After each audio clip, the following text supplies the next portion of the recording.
బంధాలు నిలవాలంటే క్షమించే గుణం ఉండాలి. బంధుత్వాలు కావాలనుకుంటే ఒకరిపై మరొకరికి గౌరవం ఉండాలి. ప్రేమలు కావాలనుకుంటే ఒకరిపై ఒకరికి నమ్మకం ఉండాలి. నలుగురితో కలిసి ఉండాలంటే చిన్న నవ్వుతో పలకరింపులు ఉండాలి.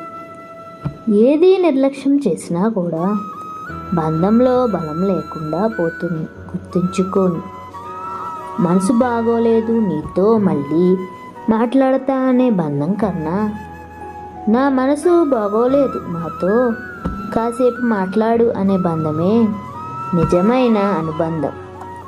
కొందరి కోసం మనం భరించలేని బాధను కూడా భరిస్తాం. ఎందుకో తెలుసా? బాధ కన్నా వారితో బంధం ముఖ్యం కాబట్టి.